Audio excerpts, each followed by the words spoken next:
Statistics, missing you. Statistics, missing you. So I thought I'd make this video while you're doing some study at home there. So thanks for being here with me. Miss you. I miss you guys. So thanks for being here. So chapter 5 and 6 are the lessons at home that you're going to be working on. And let's see if this works or not. Lost the line of sight. Let me see.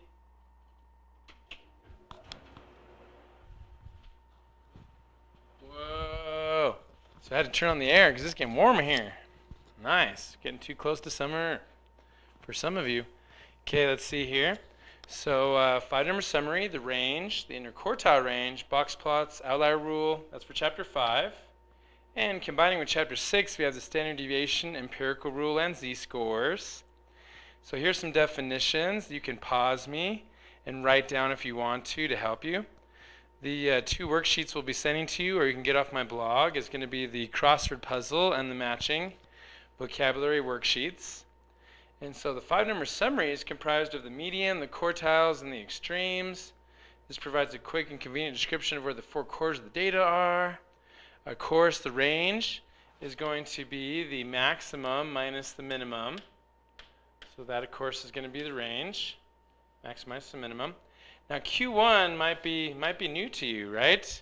Because the 5-number summary, we have the max minus the minimum. So the 5-number summary, we have the minimum, the maximum, the median, of course, which you already know. And then we have something new, the lower median and the upper median, right? The median, so the median is the 50th percentile. But then the lower quartile, or Q1, is going to be the 25th percentile, right? So 25th percentile, or the value such that about 25% of the observations fall below this value, and 75% fall above it. So if we are doing a box and whisker plot, do you remember those? Box and whisker plot, we'll be learning those. So you have the minimum, the maximum, the median is in the middle. And then Q1 is right there. Cool. What about this one? Well, this one is the upper median, also called Q3 or quarter 3. It's the 75th percentile. And so the upper quartile, or Q3, known as Q3, is called the 75th percentile, or the value is such that about 75% of the observations fall below this value and 25% fall above it. Nice. Okay, well, if the range is the max minus the minimum, what's the interquartile range? So the interquartile range, also abbreviated IQR. So if you ever see that abbreviation, that just means IQR. Missing you guys. So that's the upper quartile Q3 minus the lower quartile Q1. And so here's a box plot, which is the 5-number summary, forms the basis for this visual display. Answer is box plot. And then we'll be discussing the outlier rule in the future, trying to find the if we have outliers above or outliers below the minimum and maximum. And so those formulas that you'll see in the future is going above Q3 by how much? Well, the IQR times 1.5. And then that's how high, and then how low below the minimum can we go?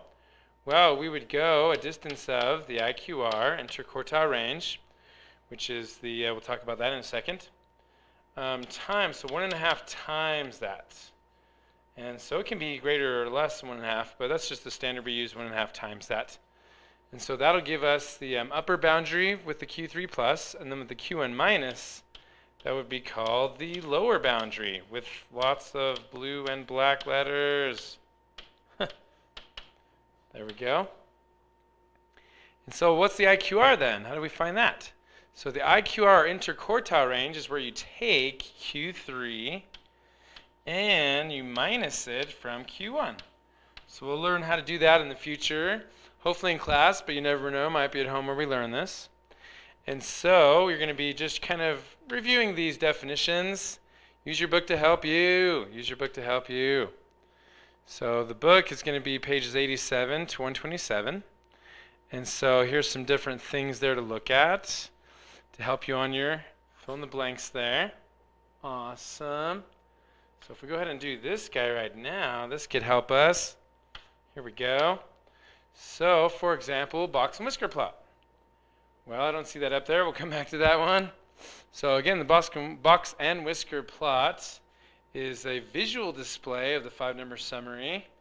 But I don't see that on here just yet. Hey, it's still using white. There we go. Do you like red? How about purple? There we go. Okay, so then, ooh, what's the smallest value of the distribution? Do you remember that? Smallest value. Remember? It's the minimum. And the greatest value is the maximum. Comprised of the median, Q1, Q3, the quartiles, and the extremes. This provides a quick and convenient description of where the 4 quarters lay. So what's that? What's the extremes? Well, extremes is the minimum and maximum. And you have the median and your Q1, Q3. So then this would be the 5-number summary. So that would be number 12. Awesome. We're going to learn how to find a z-score. And so a z-score is the number indicates how many standard deviations above or below a mean particular value falls. We're finally going to learn that. So that'll be F for z-score. What about H? Do you have a guess? Let me pause. Pause me. Can you remember? We just talked about it. What's the 25th percentile called? Do you remember? The 25th percentile is called the... Do you remember? It's called the lower quartile. Good. So that's number 8, which is H, the lower quartile. So then the other one, which is the 75%, I can't see it right now. It's probably down below. But that would be... Whoa, already messed up. That's the upper quartile down below. So this is F, and then this is H is right here. Sorry. So the upper quartile is going to be down below. We'll take a look at that in a second, because I can't really move up and... Well, maybe it'll let me. No, it won't. It just lets me draw. Oh, well. Okay, so then what are some of the things we can help you there with? So that's F, and that's I, and that's L. Awesome. Maybe it'll let me. Let's try it. Maybe it'll let me. No way, that's amazing. Except for my drawing stays there. That's funny. Oh, it looks like P is the 75th percentile. So P is the 75th percentile, which is the upper quartile. So we're going to erase that sorry there if it lets me. This is just fun, getting used to this board. There we go. There we go. Okay, so it's going to be P is the upper quartile. And won't let me unselect that there. Mode is the most frequent value. Do you remember mode? Game mode. Keep pushing that A button. Do some statistics on that. Cool. Oh, the very, very long definition. Now, why these measure the variability by calculating the difference between the mean and each observation, squaring that value, adding the squares, dividing by the sum of the less than one sample size, and then finally taking the square root. So that longest definition, we're going to teach you how to calculate that in the future, is the standard deviation. So that's going to be M. So hopefully that pushed you forward in the right direction. But definitely use your book to help you. And so that'll be the statistics books. And so if we jump over to my blog there, you'll see there's our pages. So 87. So pages 87 through 127, you'll find all those definitions in bold in your blue book. But thanks for watching. And oh yeah, we'll help you a little bit too if you want, if I can find it, on the crossword puzzle. So the crossword puzzle, that should be right here. Good. So we'll help you with a few more of those. Awesome. So then let's do some ones that we didn't do in the matching just to try to help you out some more. Okay.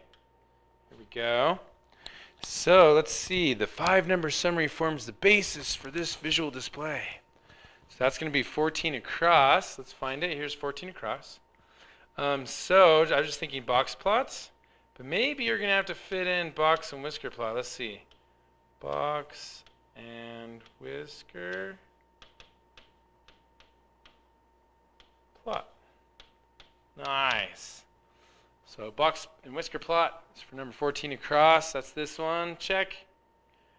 You should know this one. So 18 down. So 18 down is a common set of stems. Remember we like to talk about that one always. Keep coming back to that. So branching either to the left, out numerically in either direction. That would be a back-to-back stem plot or a side-by-side stem plot. That goes right here. Awesome. Let's see, comprised of the maximum and minimum of the distribution. That's going downward. So that's going to be 13 down. And so 13 down is called the what? Look in your book. It's the extremes. Nice. The extremes. Nice.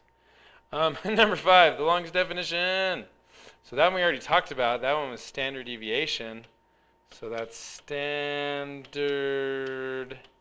Definitely learn how to do the standard deviation.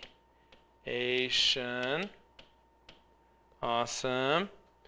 Ooh, observations that are 1.5 times the interquartile range away from the interquartile.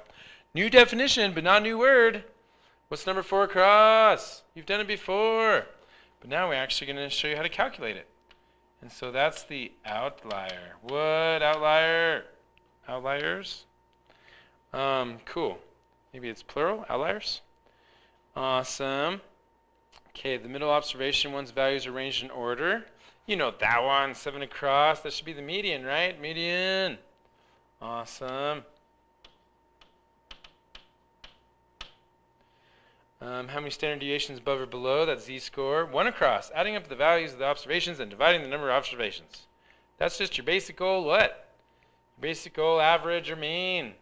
And in this case, it's the mean. And I really think that's kind of weird, right? Because mean is usually when you're like, I don't know how you would draw this. You'd be like, no, yeah? Yeah. That's when you're kind of mean. Or should we do, oh, is it upside down? No way. Really? Let's try it. Nah, but that's like smiley. So,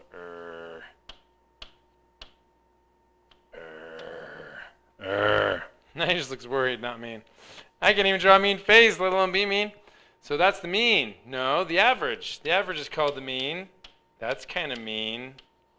You know what I mean. You shouldn't use mean for 3 different definitions. That's crazy. That's so making go crazy. It's going so crazy I've got to end this video. Thanks for watching. Hope this helped you. Bye.